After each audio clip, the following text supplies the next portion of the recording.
여러분들의 신앙생활을 하고 계시는 동안에 이 하나님의 말씀이 낯설게 느껴지면 안 돼요. 친숙하게 들려야 돼요.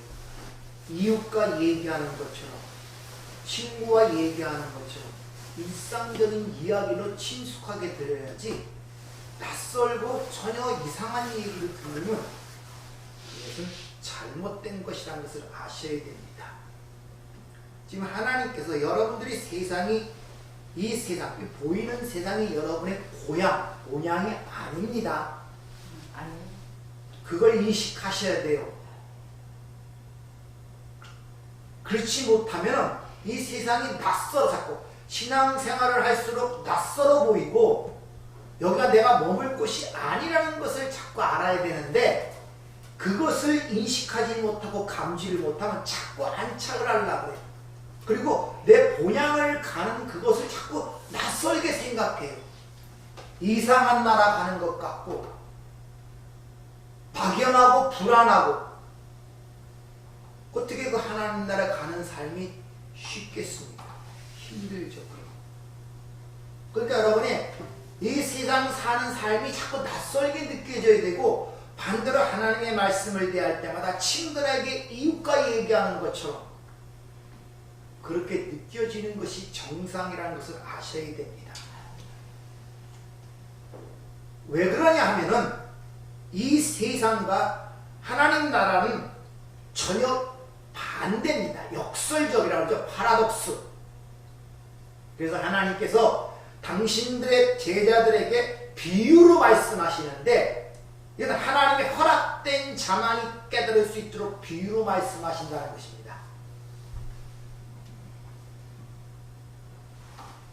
그래서 말씀을 들을 때 친숙해져야 돼요. 아브라함이 믿음으로 의롭다함을 받고 하나님은 죽은 자를 살려 먹는 건데 이게 아무런 가능이 없고 무슨 이렇게 감지도 안 되고 그냥 그런가 보다 이렇게 되시면 안 된단 말이에요.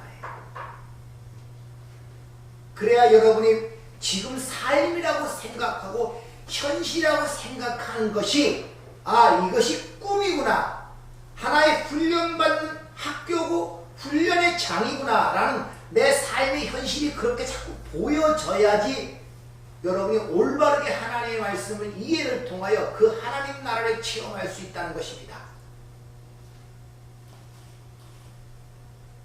참 이게 힘든 일이죠. 한 주간 동안에 세상과 같이 묶여 사는데 오늘 한 주간 하루 나와서 한두 시간 말씀 들어서 다시 깨어질만 하면 다시 그쪽으로 돌아가니까 아무도 시간을 많이 보내는 곳이 익숙해지고 거기에 젖어들게 되어 있습니다. 사람들. 그래서 여러분들이 일상생활 속에서 그것들이 하나님의 말씀을 하는 안경을 통하여 보여질 때 친숙해지는 거예요. 일상생활도. 그게 하나님의 섭리 가운데 이게 하나님이 동행하신다는 의미가 이런 것이었구나. 그렇게 될 때 오늘 한 주간 한 주일 이 날만 아니라 여러분의 일상적 생활이 다 하나님의 그 섭리 속에서 하나님의 은혜를 체험하고 기적을 체험하며 세상이 이런 것이구나, 삶이 이런 것이구나, 왜 사람이 죽고 사는가 이런 문제들, 왜 고통과 불안과 두려움이 떠나지 않는가, 왜 세상 사람들은 서로 싸우고 다투고 시기하고 질투하는가, 내 마음속에 왜 같은 이 가시덤불과 엉겅퀴 같은 것들이 내 삶을 장악하는가를 보게 된단 말입니다. 그럴 때 이 세상이 낯설고 떠나야 할 곳으로 알게 돼요. 여긴 내가 사는 세상이 아니구나. 그것이 감지가 돼야 돼요. 그냥 사고 속에 생각 속에 머물르면 안 된단 말입니다. 여러분들이 말씀을 통하여 그렇게 친숙해지려면 가까이 하는 수밖에 없어요. 가까이 한다. 아무리 부모 형제라도 20년 30년 만에 만나면 낯설어요. 낯선단 말입니다. 낯설면 안 돼요. 낯설면. 그러니까 여러분들이 하나님의 말씀을 좀 대하셔야 돼요. 그러니까 토요일 같은 부분은 바쁠 이유가 별로 없어요. 본문 배울 본문 말씀을 갖고 묵상을 하고 이게 도대체 무슨 뜻이고 내 삶에 어떤 의미를 주는가, 이게 나에게 어떤 힘이 되는가, 내 삶에 어떤 유익이 있는가를 고민하고 갈등을 하고 기도를 해야 된단 말입니다. 오늘 이 말씀 같은 것도 아무런 의미 없으면 아브라함이 보지도 못한 사람의 이야기가 들려있으면서 아브라함은 뭐 죽은 자를 살리며 없는 권리를 부르시는 이시나 믿음으로 의롭다함을 받았다, 뭐 이런 거 뭐 내 현재 네가 삶이라고 생각하는 삶과 전혀 관계없는 이야기처럼 들리면 이게 문제란 말입니다. 이게 무슨, 이 말씀이 여러분에게 지금 유익이 있습니까? 여러분 삶과 무슨 관계가 있어야 지금 그렇게 느껴집니까? 내일부터 또 살아간다는 인생살이를 살아가는데 거기서 이게 무슨 관계가 있냔 말이에요. 무슨 관계가. 아, 이건 하나님의 말씀이고 착하게 살아가는 거, 그건 하나님의 말씀이고 내 현실의 삶은 삶이고, 이렇게 분리가 돼버리면은 신앙생활 안 돼요. 이게 무슨 유익이 있습니까? 이게 말씀이 이게 뭐 약속으로 능히 그 예수를 확신하였느니라, 그러므로 그에게 의를 여기셨느니라, 아브라함을 위한 것이 우리도 위함이요 예수는 우리의 범죄가 내줌이 되고 우리를 의롭다 해서 살아나셨느니라. 이게 여러분의 현재 삶이라는 거 무슨 관계가 있냔 말이에요. 무슨 관계가, 그것이 이 말씀이 여러분 삶에 무슨 지금 힘이 되고 능력이 되고 생명이 되고 소망이 되고 빛이 되느냐 말이에요. 그걸 느끼십니까? 아니잖아요. 그냥 삶은 삶이고 하나님의 말씀은 하나님의 말씀이고, 아무런 하나님의 말씀이 생명의 말씀이고 뭐 어쩌고 해도 아무런 내 삶에 도움이 되질 않아요. 뭐 빛으로 보이는 무슨 빛이야 뭐 이것이 도대체 이게 뭐 의로 여기심을 받았다, 하나님께 의로 여기심을 받았다, 이게 도대체 지금 여러분의 삶에 지금 영향을 미치고 있습니까? 영향을 미쳐요? 아브라함만 위한 것이여 우리도 위함인데, 그 아브라함의 일생을 여러분이 아신다면 그 삶의 것이 내 삶에 지금 영향을 미치고 있습니까? 내가 여러분이 현실하는 삶이 그걸 통하여 영향을 받고 있냔 말이에요. 전혀 영향이 없죠. 도대체 이 말씀이 여러분 삶에 지금 어떤 영향을 주고 있습니까? 그냥 주일에 가서 한번 듣는 하나님의 말씀이지 그 정도 수준을 벗어나고 있습니까? 한 주간의 삶이 이 말씀이 경험이 되고 체험이 되고, 아, 이런 말씀이었구나, 그런 것이 되어져야 신앙생활이 기뻐요. 활력 있고 소망 있고 담담하고 자유롭고, 이것을 너희에게 이름은 환난을 당할 때 너희로 내 안에서 기쁨을 누리게 하려 함이니라. 이것을 너희에게 말하는, 주님이 그렇게 말씀하시죠. 여러분의 삶에 지금 많은 문제가 있죠. 고통스럽기도 하고 힘들기도 하고 두렵기도 하고 불안하기도 하고 답답하기도 하고, 너희가 내 안에서 기쁨을 누리게 하려 함이니라. 그 전제 조건이 이를 너희에게 말하면, 하나님의 말씀이 여러분 삶 속에, 이 험난하고 고통 많은 세상 속에, 이 희망 없는 세상 속에 기쁨이 되냐 말이에요. 영향을 미치고 있냐 말입니다.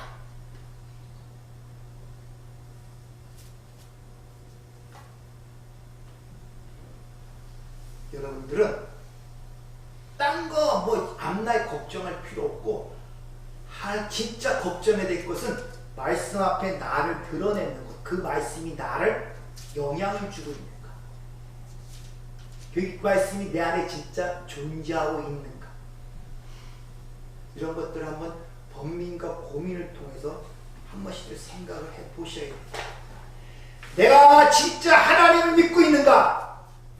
내가 진짜 내 안에 영생이 있음을 믿고 있는가? 그 나라가 있음을 내가 확신하고 있는가? 그래서 죽느냐 사느냐 갖고 2주 동안 말씀드렸죠. 이 문제가 해결이 안 되면은 항상 불안해요. 항상 불안합니다. 이것이 확실하게 해결되지 않으면 항상 불안해요. 왜? 갈수록 부패하고 썩어지고 어두워지는 것 뿐이지, 이 세상의 눈으로 이 세상에 그거는 희망이라는 게 없습니다. 무슨 세상에 희망이 있습니까? 무슨 소망을 갖고 살아가겠습니까? 다 사라지고 늙고 병들고 치아도 흐려지고 가는데 벌써 11월 말 아닙니까? 여러분들이 한 주가 한 해가 갈 때마다 한 번씩 말씀을 내 앞에 놓고 스스로를 돌이켜 봐야 돼. 잣대를 갖고.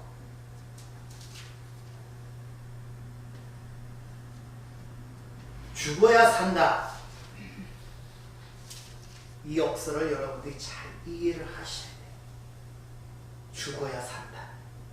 자, 죽는다는 것은, 그 사람이 죽는다는 것은 살았다는 걸 의미해요. 전에는 산 사람이 죽지 죽은 사람이 죽습니까? 안 그렇잖아요. 죽는다는 것은 살았다는 전제가 있어야 죽는 것입니다. 산 자가 아닌데 어떻게 죽겠습니까? 또 누구로부터 버림을 당한다는 것은 버림 당하기 전에 그분과 한 몸이었다는 거예요. 한 몸이었기 때문에 버림을 당하는 거예요. 한 몸도 아닌데 버림을 당한다는 얘기가 나올 수가 없잖아요. 이걸 역설이라고 하는 거예요. 예수가 죽었다는 것은 쉽게 말하면 그분이 유일하게 살아있었던 분이라는 것입니다. 유일한 생명이라는 의미가 그 속에 있단 말입니다. 유일한 산자이기 때문에 그가 하나님에 의하여 죽임을 당한 거예요. 우리는 살았다고 하지만 다 죽은 자예요. 그래서 살리러 오셨다고 성경은 얘기하고 있잖아요. 우리를. 주인공 이 땅에 오신 것을 죽은 자를 살리러 오셨다는 거예요. 다시 말하면 흙 같은 자에게 자신의 생기, 자신의 생명을 주어 산자로 만들기 오신 것이 예수님의 성육신 사건이고 십자가의 사건이란 말입니다. 그러니까 유일하게 하나님의 죽임을 당할 수밖에 없는 분은 예수밖에 없고 유일하게 하나님에 하여 버림을 받는 것은 예수밖에 없습니다. 예수만이 진짜 죽을 수 있는 사람이에요. 근데 인간은 다 죽었기 때문에 죽을 수가 없어요. 그래서 하나님께서 당신의 아들을 육신을 입고 이 땅에 유일하게 산자로 보내시고 십자가에 못 박아 버린 것입니다. 자, 그 같은 예수 그리스도의 십자가의 죽으심과 부활이 곧 하나님 나라의 백성의 탄생이 무엇인가를 가리키는 하나의 양식, 방식, 메커니즘이라고 했어요. 그러니까 하나님 나라에 속하는 백성들의 탄생 과정은 어떤 식으로 반드시 먼저 죽음이라는 과정을 통하여 부활을 통하여 하나님의 자녀가 됩니다. 그것을 또 다른 말로 표현하기를 여자가 아이를 낳는 산고의 고통이라는 내용으로 성경에 기록이 되어 있단 말입니다. 그러니까 여자가 아이를 낳을 때는 자신이 죽는 거예요. 자신의 모든 걸 거기에 바쳐 자신이 죽고 또 다른 자신이 탄생하는 것이 아이에 낳는 모습이란 말입니다. 분명히 내 몸을 통해 내 몸에 어떤 것을 갖고 태어나지만 그 존재는 나는 아니고 또 다른 나예요. 그렇잖아요. 어머니 몸, 부모의 몸을 갖고 태어나지만 그 자가 나하고 똑같은 자는 아니라 새로운 자란 말이에요. 이걸 자식이라 그래요. 그걸 자식이라 그런단 말입니다. 자, 부모에서 애가 태어나요. 애가 태어나는데 이 아이는 부모의 몸을 통해 태어나요. 그래서 뭐 체질이라든지 육적 기질들은 다 그걸 담고 어떤 일부분들을 갖고 태어나지만 그렇다고 그 아이가 나로부터 태어나서 그 자식이 나와 똑같은 인격이 아니란 말입니다. 똑같은 인격이 아니에요. 그 나름대로의 인격성을 갖고 자란단 말입니다. 그렇잖아요. 그러니까 이거는 또 다른 나를 보여주는 거란 말입니다. 이렇게 하나님에 연합되어 하나님의 자녀로 태어나는 그것을 자녀라 그러는 거예요. 세상에서 그걸 자식이라고 그러죠. 그래서 어머니가 그 자식에 대한 사랑이 애틋한 게 뭐냐? 자기 전체를 주어 내가 죽어 새로운 것으로 태어났기 때문에 애착이 강한 거예요. 근데 인간의 육으로 태어나는 것은 육일 수밖에 없기 때문에 세상에서 반복되어 흙으로 사라져가는 거예요. 그걸 통하여 하나님이 가르치고 있단 말입니다. 어떻게 너희가 하나님의 백성으로 탄생되는가를. 그것을 완성시키기 위해 하나님이 죽을 수 있는 육신을 갖고 이 땅에 오신 게 성육신 사건이고, 그것을 역사 속에서 보여주고 죽음을 통하여 하나님이 그를 살려내심으로 말미암아 하나님의 나라의 백성은 이렇게 탄생되는 거야 를 가르친 게 예수님의 십자가의 죽으심과 부활이란 말입니다. 그것을 앞서 아브라함의 일생을 통하여 보여주신 거예요. 아브라함이라 한 인간을 도구로 선택하여 그와 동행하면서 창세기 12장부터 22장까지 그 동행하는 그 야곱의 일생을 통하여 이것이 새롭게 탄생된 하나님의 백성의 탄생의 모습이야 라고 하고 그를 믿음의 조상 교회 대표로 보여주신 거예요. 너와 아브라함만 위한 것도 아니고 너희도 위함이라는 것은 우리도 똑같이 아브라함의 그 행적을 따라 답습하게 되어 있는 그 궤적을 따라 살아가게 되어 있단 말입니다. 그러니까 아브라함의 일생은 역사 속에 우리처럼 살아갔던 사람 아닙니까? 그 사람의 일생을 이렇게 읽어보면서 하나님이 그를 통해서 어떻게 당신의 백성을 만들어가는 하나님의 섭리를 보게 되면은 내 인생, 내 삶이 하나님이 지금 어떻게 이끌어 가시는가를 보게 된단 말입니다. 그래서 하나님의 그 말씀을 들을 때, 아브라함의 일생을 들을 때 이게 나와 밀접하게 교차되어 보여야 돼요. 나와는 상관없는 어떤 과거의 이야기로 들리면 안 된단 말입니다. 그것이. 그러면 하나님의 말씀이 내 안에 없는 거예요. 그것이 다른 말로 생명책에 기록되어 있지 않는 자란 말입니다. 그 성경의 이야기가 내 얘기로 들려야 생명책에 기록된 자예요. 그래서 요한계시록 마지막 21장에 보면 생명책에 기록되지 않은 자는 다 불못 가운데 던지리라 이렇게 얘기하는 것입니다.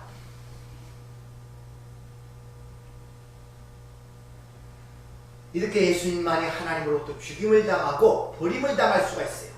예수님만이 하나님과 한 몸이었고 예수님만이 유일한 생명을 가진 자였기 때문에. 그런데 우리가 예수와 함께 연합되어 한 몸이 되었다 그러죠. 성경은 그렇잖아요. 그럼 우리 역시 하나님에 의하여 죽임을 당하고 버림을 받는 관계 속에 있는 거예요.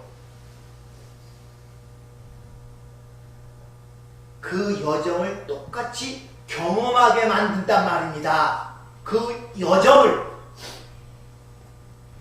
그러니까 예수님이 하나님에 의하여 죽임을 당하고 다시 하나님에 의하여 일으키심을 받고 너는 왕이다, 너는 내 아들이다 이렇게 선언해 준 것처럼 우리도 똑같이 예수와 연합되어 있기 때문에 유일하게 하나님과 묵시 속에는 하나님과 연합된 자이고 살아있는 자지만, 그렇게 탄생되기 위해서는 예수님이 우리의 하나님 나라의 자녀의 탄생의 조건, 그 법칙을 세운 것처럼 똑같이 우리도 그런 과정을 통하여 경험하게 되어 있단 말입니다.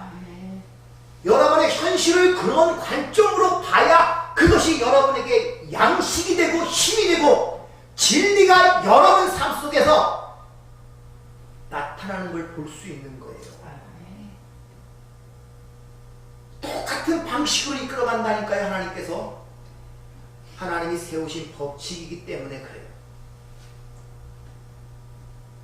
그러니까 쉬운 말로 하나님의 백성들은 반드시 예수를 십자가에 끌어 예수의 십자가에 죽였듯이 우리도 역시 굴러 끌어가는 거예요. 여러분들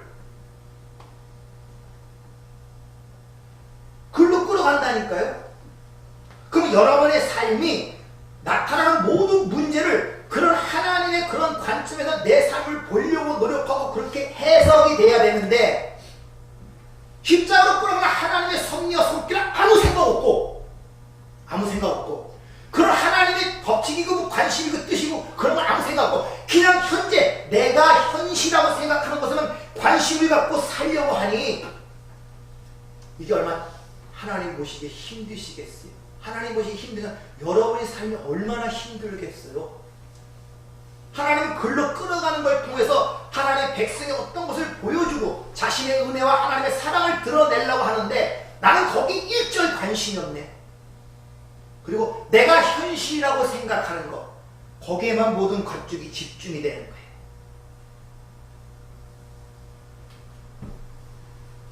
그러다가 아프고 힘들 때마다 나를 도울 분이 좀 있어야 되는데 그때 하나님 이름을 부르고 사사기 때처럼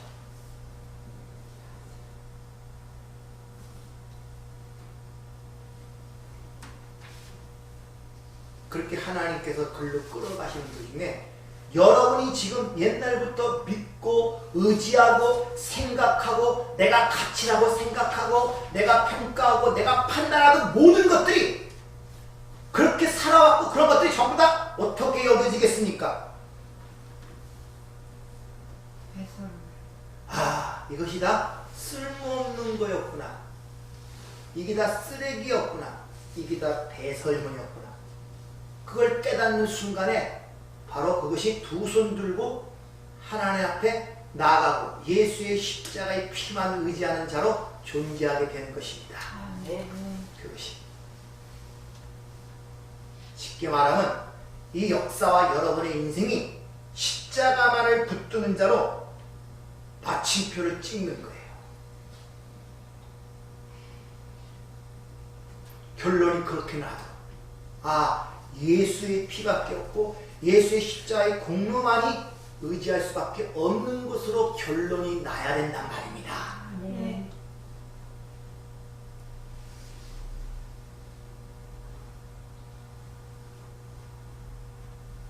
그런 하나님의 이끌림에 의하여 죽임을 당한 자를 하나님께서 살려 부활을 시켜서 너는 내 아들이야 하고 인쳐주는 거예요.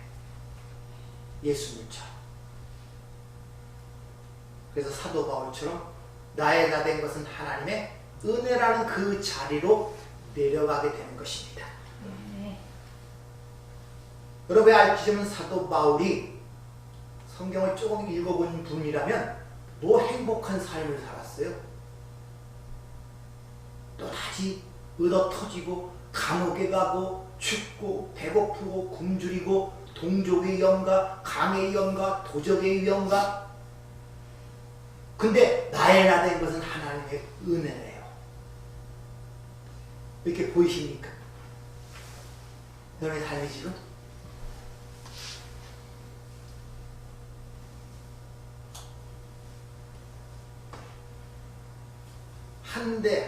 한 대를 가만 태장을 5번이나 막았는데 그게 하나님의 은혜로 보이십니까?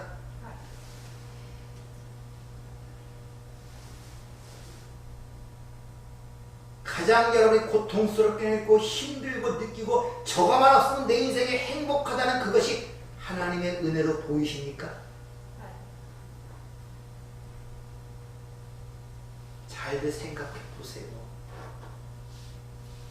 그게 은혜로 안 보인다면 하나님의 말씀과 밀접한 관계를 갖지 않아서 그래요. 아직도 하나님 말씀 따로 내 현실 따로 별거 하는 중이라서 그래요. 부부들 별거 많이 하죠. 왜 합니까? 편하게 해서. 같이 있으면 불편하고. 그러니까 편하려고 별거예요. 자기 편하고. 하나님과 있으면 불편해요. 왜? 거긴 주인이 둘일 수가 없거든요. 같이 있으면. 내 의견을 필요할 수가 없거든요. 그러니까 별거 하는 거. 현실 따로 하나님의 말씀 따로. 예수님은 이 땅에 태어나서 8일 만에 할례를 받으시고 공생하는 동안에 율법을 잘 지키셨습니다. 잘 지키셨단 말이에요. 그래서 예루살렘의 절기마다 올라가시고 근데 십자가에 죽으셨어요. 신기하죠? 아니 율법을 잘 지켰으면 복을 받는 게 당연한 거 아닙니까? 여러분이 아시다시피 여러분의 지식으로도 구약에 보면 이 율법의 말씀을 잘 지키면 들어가도 복을 받고 나가도 복을 받고 들어와도 복을 받고 떡반 주게 복을 받고 뭐 받고 얼마나 약속이 많습니까? 율법을 잘 근데 예수님은 지켰는데 하나님께서 그를 십자가에 못 박았다는 것입니다.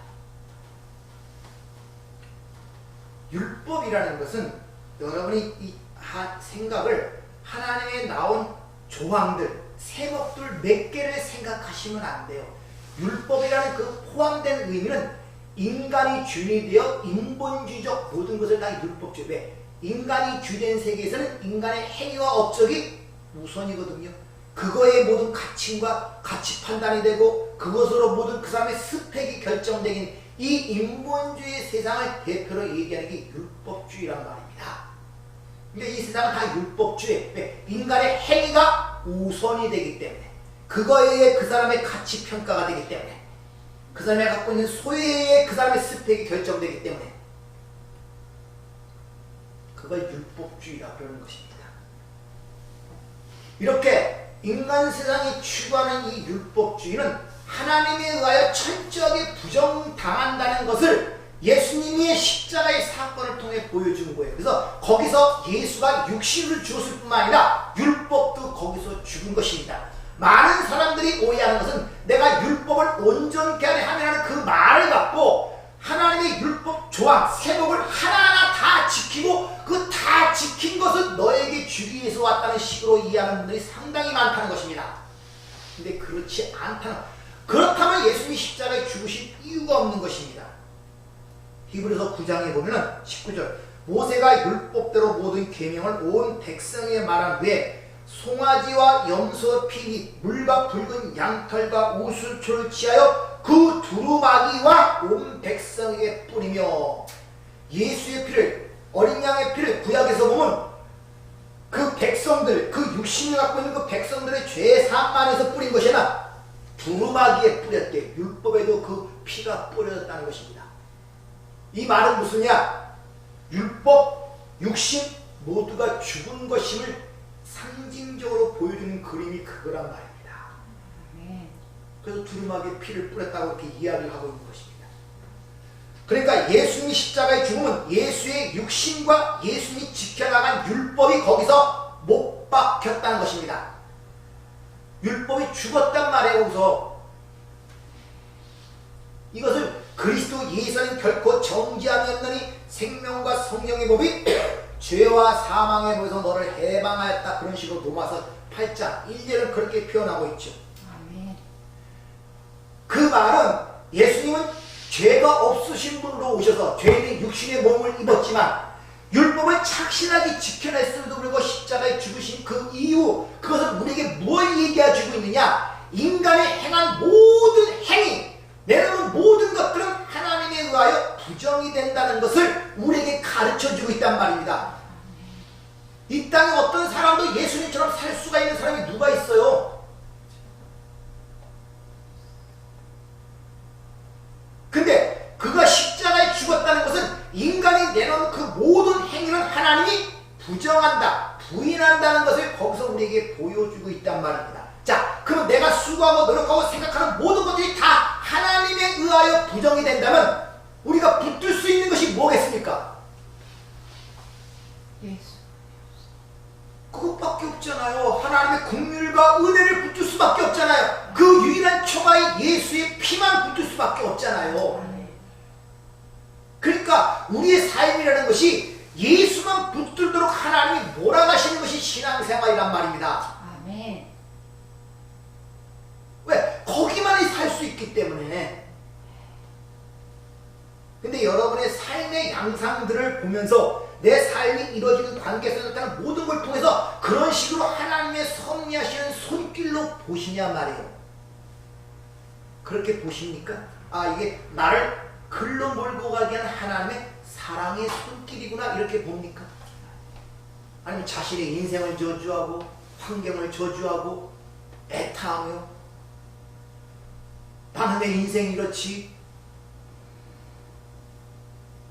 그런 식으로 살아가십니까?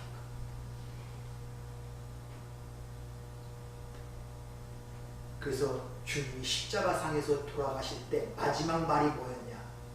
아버지여, 나의 영혼을 아버지 손에 의탁하나이다. 이것이 하나님 하나님에 의하여 죽임을 당하는 자의 입에서 나오는 진정한 신앙 고백인 것입니다. 하나님의 공명을 의지하는, 바로 하나님에 의하여 그렇게 죽임을 당한 자를 하나님이 살려내시는 거예요.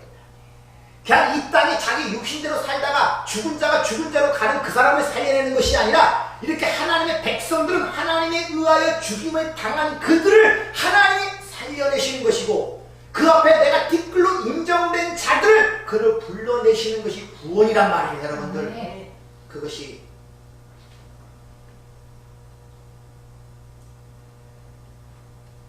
여러분의 삶을 한번 잘 살펴보시기 바랍니다. 우리도 여전히 신앙생활이라고 하지만 자신들의 가치와 자존심을 챙기기 위해서 열심히 삽니다. 그리고 또 하나님을 믿는다 하는 그런 신앙적 어떤 자기의 그것 때문에 누구보다도 성실하게 살려고 그러고 착하게 살려고 그렇게 삽니다. 근데 남들이 칭찬을 해줍니까? 인정들을 해줘요? 아, 저 사람은 하나님 믿는 사람이 참 너무 착해. 흔히 말하는 불교, 아, 부처님 가운데 토막 같아? 뭐 이런 말 듣습니까? 칭찬해주는 그런 말 들어요? 그렇게 살려고 노력들 하잖아요. 착실하게 살려고 그러고, 하나님 믿는 사람으로 그거 하려고 그러고.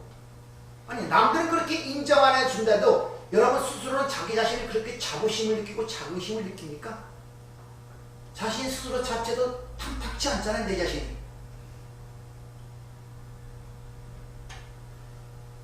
그런 번민과 갈등을 느끼시고 살아갑니까? 그런 갈등과 번민이 있습니까? 참 편하게도 살아가시는 그런 갈등이 없어요. 믿음이 많으셔서 그런지. 그런 여정과 과정을 통하여, 아, 내가 내놓는 어떤 것도 하나님 앞에 선으로 될 수 있는 것이 없는구나를 깨닫게 되는 거예요. 그런 번민과 갈등을 통하여. 그러면서 뭘 하라? 할례를 하라고 명하시죠. 할례라는 것은 아시다시피 남자의 생식 끝을 잘라내는 것인데, 쉽게 말하면 고자를 만드는 거예요. 육신적 생명력을 절단하는 것이 할례란 말입니다.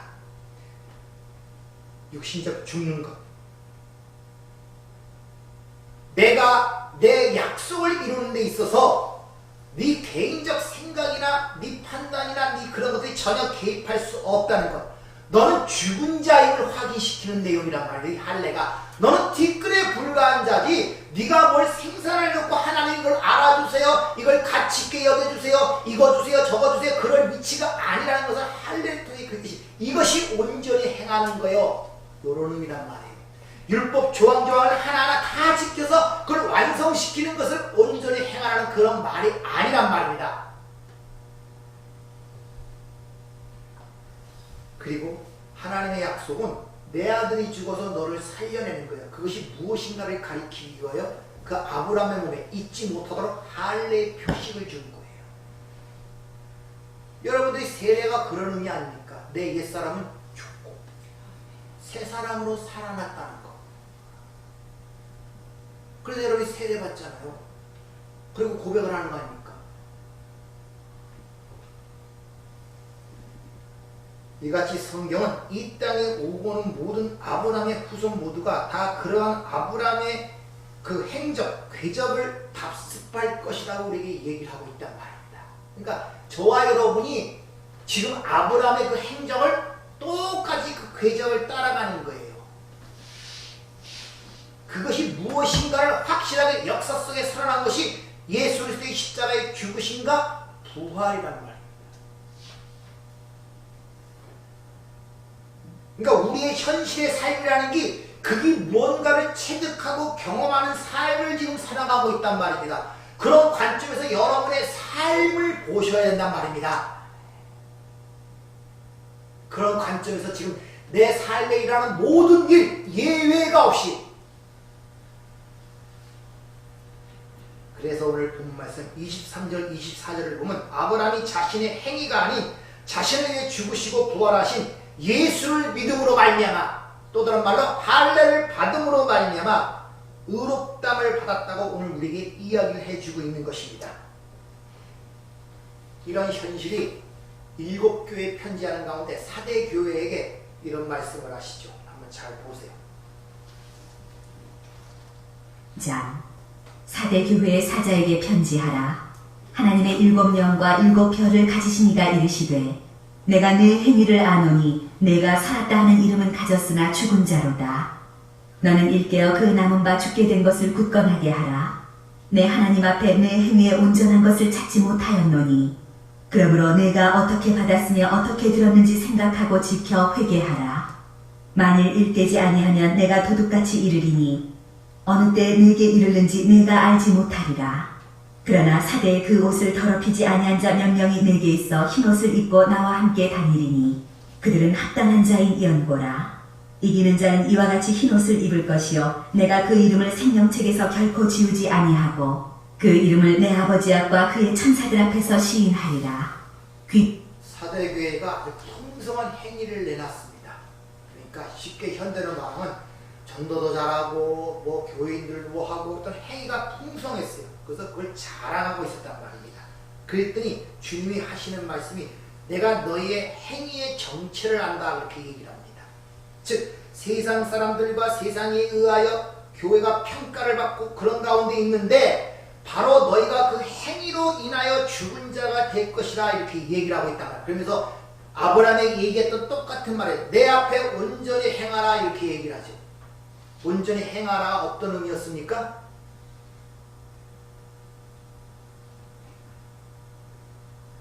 율법 조항조항을 다 지키는 것이 온전히 행하라 그랬습니까? 아닙니다. 그 온전히 행하는 게 뭡니까 여러분?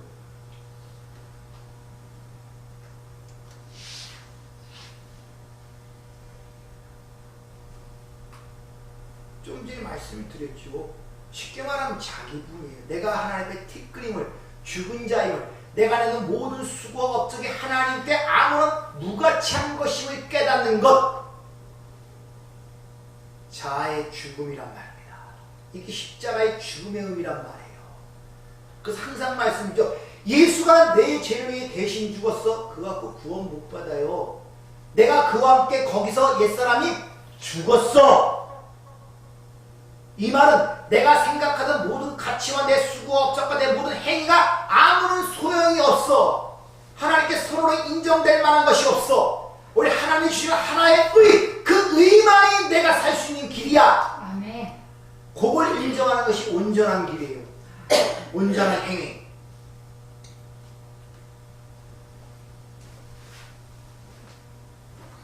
행위로 너희가 살아있다고 하지만은 그 행위가 온전한 행위여야 되는데 그 행위는 네 자랑이고 네 가치.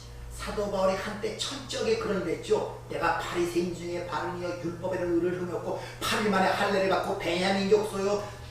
얼마나 자랑거리가 많았습니까? 하나님이 열심히 극심했잖아요. 그런 말. 근데 그것이 하나님의 의를 모르고 자기 의를 세우려는 하나님에 대한 열심이었단 말입니다. 사도 바울이 천적에 깨달은지 아닙니까? 자신들은 그런 행위를 했고 그러면서 그건 잘못된 것이라고 얘기하면서 그들이 죽은 자라고 얘기하면서 너희가 받은 구원이 어떻게 주어진 것을 생각하고 지켜 회개하라는 것입니다. 지키다. doing 어떤 행함이라는 것이 아니라 내가 너에게 값없이 준 그 의를 간직하고 보존하라는 말이에요. 하나님 그 아들을 통해 주신 것. 왜 은혜의 구원 앞에 너희의 율법적 행위를 내놓고 자랑하느냐 이렇게 책망한 다음에 그 중에 하나님 마음에 합당한 자가 있다고 얘기합니다. 그게 뭐라고 얘기합니까? 바로 옷을 더럽히지 않고 흰옷을 입은 자들. 무슨 행위를 내놓는 것이 아니라 옷을 더럽히지 않고 흰옷을 입은 자들. 계시록 7장에 보면 흰옷이 뭡니까? 어린 양의 피에 빤 옷. 즉 예수의 십자가의 공로만 의지하는 그들이 바로 생명책에 기록된 자였다 이렇게 얘기를 합니다.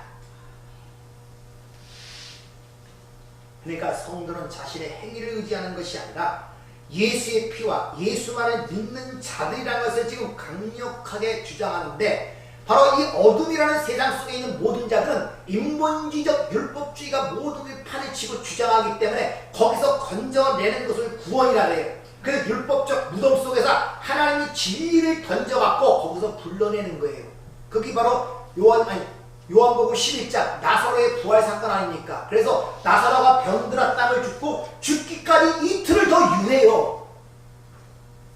근데 특이하게 나사로를 주님이 사랑하시는 자래요. 사랑하시는 자가 병들었는데 빨리 쫓아서 고쳐줄 생각을 안 하시고 이틀 더 유하시고, 완전히 나사로가 죽어 장사되었을 때 찾아가갖고 시체라는 그 시체를 향하여 불러내더란 말이에요. 죽은 자를 불러낸다는 말이 그런 말입니다. 하나님에 의하여 의도적으로 죽게 내버려 뒀다니까요. 거기서 하나님의 음성으로 진리로 그를 무덤 속에서 불러내지 않습니까? 우리가 부활의 능력을 왜 채우지 못하느냐? 죽지 못했어. 하나님의 능력을 왜 채우지 못하냐? 내가 죽지 않아서 그래요. 그래서 하나님은 유하시는 거예요. 기다리시는 거예요. 나사로가 죽어서 썩은 냄새가 날 때까지 기다리신 것처럼 기다리고 계시는 것입니다.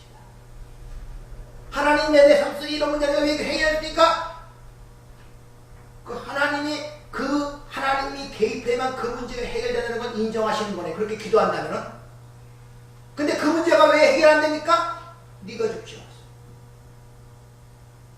왜? 하나님의 죽은 자만 살리시고 없는 것을 인정하는 자만 불러내시기 때문에 그래요. 이게 오늘 아브라함의 믿음이라고 얘기를 하지 않습니까? 그가 믿은 바 하나님은 죽은 자를 살리며 없는 것을 있는 것처럼 부른다는 그 내용이 아브라함의 믿음에서 우리에게 일러주고 있단 말입니다. 그래서 예수님의 치유 사역을 보면 38년 된 병자, 날 때부터 소경된 자, 다 세상에서 불가능한 자들이에요. 그런 자들에게 귀신 들린 자, 뭐 그런 자를 건져내심으로 구원이 뭔가를 가리키는 거예요. 따라서 성도는 반드시 죽어야 사는 존재임을 기억하시길 바랍니다. 이 역사를 잘 한번 곰곰이 생각해 보세요. 이게 도대체 무슨 뜻인가? 죽어야 산다는 말이 무슨 뜻인가? 그러면 죽어야 한다는 말은 이게 뭘 죽는다는 것인가? 내 자존심을 버리는 게 죽는 것인가? 아니면 돈 벌지 많은 것이 죽는 것인가? 한번 이런 고민들, 갈등을 갖고 하나님께 질문을 해보니까요. 진짜 마음이 있으면 하나님께 질문하면 답변을 주신다니까요. 하나님 죽는다는데 도대체 자존심을 내가 꺾고 있어야 그게 죽는 겁니까? 세상 사람은 돈을 추구하지만 돈 벌지 말고 그냥 하나님만 바라보는 게 죽는 겁니까? 이렇게 질문을 해보라니까요. 하나님께 답변을 얻어야 되지 않습니까? 죽어야 산다는데. 그러니까 그 말씀의 능력이 치유한다. 하나님의 답변을 얻을 수가 없는 거예요. 그러니까 여러분들은 그냥 죽는다는 그 고민과 갈등과 이런 것에 대해서 질문이 없고 하나님의 답변이 없으니까 스스로 판단하고 스스로 생각하는 죽는 거예요. 아우 자존심이 상하지만 꼭 참고 있어야지. 하나님 사랑을 했는데 어떻게 사랑하는 마음이 나긴 납니까? 안 나죠. 속으로 참고 있는 거예요. 참고 있는 게 죽는 거라고 생각한다니까요. 그러니까 속병대로 다 상하는 거예요. 그래서 속으로 또 한쪽으로 원망 생기는, 내가 이렇게 참고 기다리는데 하나님 왜 역사하고 날 편을 안 줘주나? 이렇게 안 죽는 거예요. 거기에 대한 답변을 하나님께 질문을 직접 얻으란 말입니다. 그 하나님의 음성을 들으란 말입니다. 네. 이 하나님 나라의 역사를 잘 이해하시기 바랍니다. 새 생명, 부활의 능력은 죽은 자 가운데서 일어난다는 것을 잊지 마시고 앞으로 한 주간 동안 잘 죽으세요. 아멘. 그런 말로 한번 거기서 부활의 능력을 한번 맛보시길 바랍니다. 아멘. 이제 2023년 한 달 남았어요. 한 달 동안 한번 연습해 보세요. 죽어야 산다는 그 말이 뭔가를, 하나님 내가 죽겠습니다. 잘못된 죽음을 하나님 가르쳐 주시고 내가 못 죽어도 하나님께서 은혜로 죽여주세요. 아멘. 그래서 한번 뭔가 이게 좀 보이지 않는 순간 탁 맛본 그 감동, 감격, 그 충격, 임팩트가 팍 와야 또 24년이 주어질 때 여러분이 힘있게 살아가실 거 아니에요. 아멘. 한 주간 동안 부디 이런 은혜가 있기를 부탁을 드립니다. 아멘. 은혜롭고 자비로우신 아버지 하나님,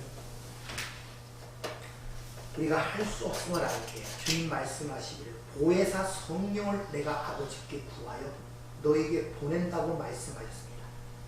그 성령께서 우리 안에 말할 수 없는 판시로 지금도 우리를 간구하시며 하나님이 그 아들을 통해 하신 일이 무엇인가를 가르치고 깨우치고 인도하신다고 말씀하십니다. 그것을 통하여 우리에게 세상이 줄 수 없는 기쁨과 평강을 누릴 수 있도록 하게 하셨다고 약속하였습니다. 주님, 우리가 이런 말씀 속에서 이걸 누리지 못할 때는 여전히 세상에 속하여 세상을 따라 살아갈 수밖에 없는 연약한 존재입니다. 오늘 말씀을 통해 하나하나 깨우치고 일러주셨사오니 이게 흘러 떠내려가는 것이 아니라 내 마음에 잘 박힌 못과 같이 내 마음에 박혀 거기에 하나님의 은혜가 걸리고 하나님의 사랑이 걸리고 하나님의 기적과 역사가 걸리는 놀라운 역사가 있도록 축복하여 주시옵소서. 아멘. 예수님